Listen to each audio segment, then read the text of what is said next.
অনূর্ধ্ব ২১ বিশ্বকাপ হকিতে অংশ নিতে দেশ ছেড়েছে বাংলাদেশ যুব দল। ভারতের চেন্নাই ও মাদুরাইয়ে ২৮ নভেম্বর শুরু হবে যুব বিশ্বকাপ হকি। ফাইনাল হবে ১০ ডিসেম্বর। হকিতে প্রথমবার বিশ্বকাপে খেলছে বাংলাদেশের কোনো দল। ২৪ দলের এই বিশ্বকাপ আসরে বাংলাদেশ খেলবে এফ গ্রুপে। সেখানে প্রতিপক্ষ রয়েছে শক্তিশালী অস্ট্রেলিয়া, দক্ষিণ কোরিয়া ও ফ্রান্স। বাংলাদেশ হকির জন্য কঠিন এক মিশন। তবে বিশ্বকাপ শুরুর আগে চিলি ও সুইজারল্যান্ডের বিপক্ষে দুইটি প্রস্তুতি ম্যাচ খেলার সুযোগ পাবে বাংলাদেশ। দলের সাথে ভারত যেতে পারেননি ডাচ হেড কোচ আইকম্যান।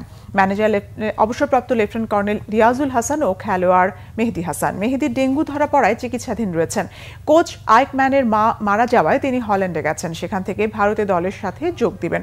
আর বিশ্বকাপে হকি ফেডারেশনের সাধারণ সম্পাদক রিয়াজুল হাসান নিজেই ম্যানেজারের দায়িত্ব পালন করছেন, কিন্তু ভিসা না পাওয়ায় দলের সঙ্গে যেতে পারেননি তিনিও।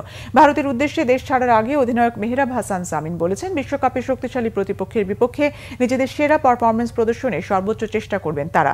দেশের হকির মর্যাদা রক্ষার জন্য লড়াকু মানসিকতা প্রদর্শন করার কথা জানিয়েছেন মেহরাব।